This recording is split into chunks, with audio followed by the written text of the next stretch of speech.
I believe in many values that have been set in me since I was a little kid through the teachings of my parents and the way I was brought up.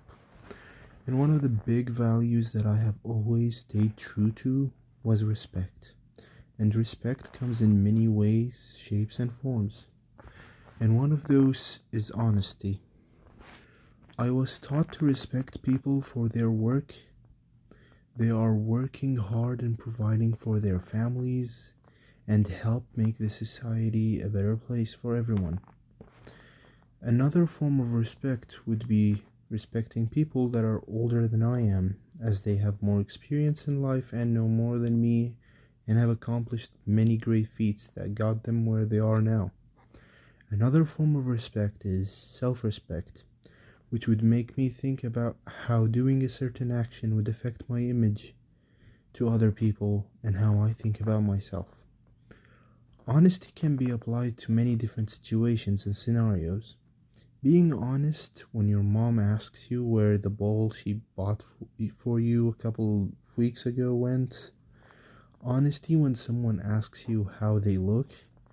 And academic honesty, which includes not cheating and not plagiarizing to write a paper that is due the next day. I believe honesty and respect come in hand, as you would most likely be honest to the people that you respect, and you would be more academically honest if you have a high level of self respect and if you respect the rules and the person or group that established these rules.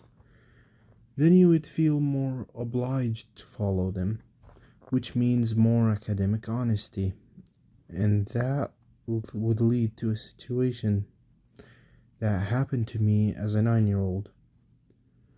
We had a social studies quiz at the start of each class, and I was absent the day before the class, so I had no idea what my class did the day before. And as I was taking the quiz, I got stuck on a question that asks for 4 answers. So I look up while I was thinking about the last answer, because I had already answered 3. And in front of me, I see a poster that has the answer that I need to finish the quiz with a perfect score. I had 2 choices. I can either write down the correct answer and get the points, or keep the answer that I already have and lose some points looking at it from an end-based thinking process. It won't affect anyone, and I'll get easy points for a class I'm not good at. From the Kantian point of view, I wouldn't want everyone to cheat on their quizzes and other activities, as it would make the results of tests and quizzes invalid, which would lead to a society where you can't trust anyone's results. And trust issues is not a good building base to build a community on. And I would be breaking the rules of academic honesty, which is disrespectful both to me, as I would make myself look bad in my own view of myself, and to the teacher that wrote those questions. And through the point of view of the care-based approach, if I was the person that wrote the questions, I wouldn't want the students to cheat to get easy points. And if I was the person that established the rules, I wouldn't want anyone to break them.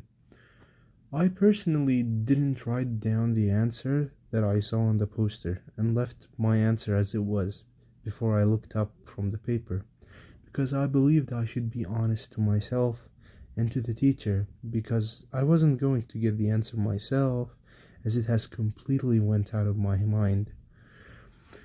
And I also held on to my values of respecting the rules, that is stated that cheating is obviously a bad thing to do. So even though I didn't get the extra point, I still passed the class, and I can say that I didn't cheat when I had the chance. Values differ from one person to another, but sharing values that others believe in could lead to community built on positive values that are shared by everyone, which would lead to better ethical decision making and a better environment for citizens.